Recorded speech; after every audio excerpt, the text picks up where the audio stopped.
Саламатсыздар ма, құрметті студенттер? Сіздермен біз 5-ші дәрісімізді жалғастырамыз әрі қарай. 12-ші презентацияға келіп тоқталған болатынбыз. Так. Келесі 13-ші презентациямыз.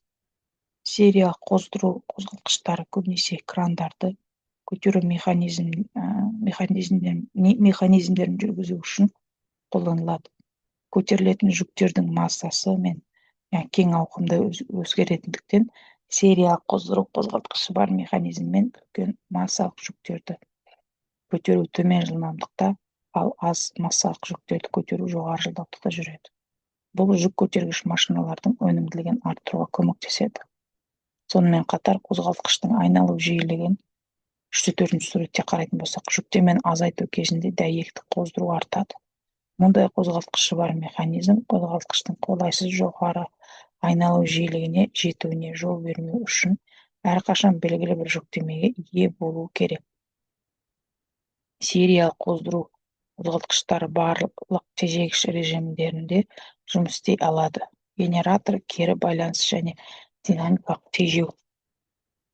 Аралас қоздыру қозғалтқыштарының қасиеттері параллель және сериялық қоздыру қозғалтқыштарының арасындағы аралық болып табылады. Әдетте айналу жылдамдығы арматура тізбегіндегі сыртқы кедергіні өзгерту арқылы реттеледі. Аралас қоздыру қозғалтқыштары кранды жылжыту және бұру механизмдерін басқаруға арналған. Электр қозғалтқышының қуатын есептеу өте маңызды. Өйткені қозғалтқыш қуаты бойынша таңдалады. Жоғары қуатты қозғалтқышты орнату бастапқы шығындар мен пайдалану шығындарының өсуіне әкеліп соқтырады. Өйткені қозғалтқыш толық жүктелмеген кезде оның тиімділігі төмендейді. Ал асинхронды қозғалтқыштарда қуат коэффициенті де төмендейді. Қуаты жеткіліксіз қозғалтқышты орнату қызып кетуді және қозғалтқыштың мерзімінен бұрын істен шығуын тудырады. Жүк көтергіш машиналардың қозғалтқышының қуаты келесі шарттар негізінен қамтылады. Яғни бірінші, қозғалтқыш берілген режимде жұмыс істеген кезде қозғалтқыш электроқшаулағыш материалдарының қасиеттеріне байланысты белгілі бір температурадан жоғары қызбауға тиіс. Өйткені қызып кеткен жағдайда оқшаулаудың қызмет ету мерзімі күрт қысқара бастайды. Екінші, бұл қозғалтқыш берілген үдеумен механизмнің үдеуін қамтамасыз ету үшін немесе берілген баяулаумен шегеулі қамтамасыз ету үшін жеткілікті сәтті дамытуы тиіс. Қозғалтқыштың қуаты әрқашан белгілі бір жұмыс режиміне сәйкес келеді. Электр қозғалтқыштарының 3 номиналды жұмыс режиміне орнатылған: ұзақ, қысқа мерзімді және қайта қысқа мерзімді. Егер үздіксіз жұмыс кезінде қозғалтқыш тұрақты температураға дейін қыздыруға уақыт болса, онда бұл режим ұзақ деп аталады. Егер жұмыс кезінде қозғалтқыштың белгіленген температураға дейін қыздыруға уақыты болмаса және үзіліс кезінде қоршаған орта температурасына дейін салқындауға уақыты болса, онда бұл режим қысқа мерзімді деп аталады. Қайта қысқа мерзімді жұмыс режимі қозғалтқыштың ауыспалы жұмысымен және қозғалтқыш желіден ажыратылған кезде үзілістермен сипатталады. Ал жұмыс кезінде қозғалтқыштың белгіленген температураға дейін қызуға уақыты болмайды. Ал үзіліс кезінде қоршаған орта температурасына дейін салқындауға уақыт болмайды. Қайта қысқа мерзімді жұмыс режимінің негізгі сипаттамасы ол жаңағы пайыздық қосудың салыстырмалы ұзақтығы болып табылады. Қайта қысқа мерзімді режимде қозғалтқыштар үшін ПВ сипаттамасы 15, 25, 40 және 60%-ке дейін стандартты мәндерге белгіленген.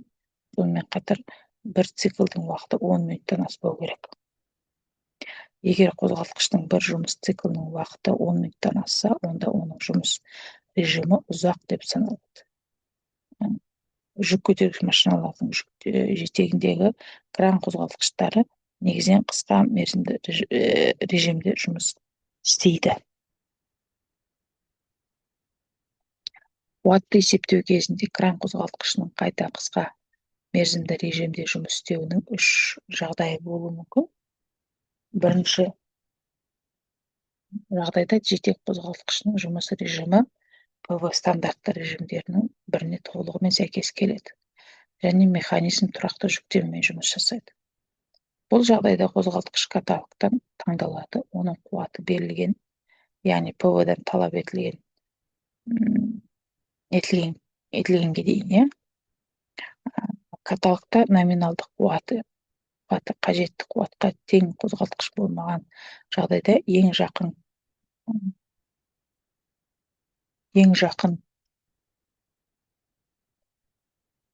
жоғары қуатты қозғалтқыш таңдалады. Екінші жағдайда жұмыс кезінде қозғалтқыштың жүктемесі өзгеріссіз қалады, ал ПВ қосудың нақты ұзақтығы стандартты мәндерінің ешқайсысына сәйкес келмейді. N қуатын қайта есептеу жүргізіледі, оны іске қосудың салыстырмалы ұзақтығының ең жақын стандартты мәнін ескере отырып, қозғалтқыш жұмыс кезінде дамытуы тиіс. Және осы ПВ мәні кезінде қозғалтқыштың номиналдық қуатын айқындайды. Яғни формула берілген.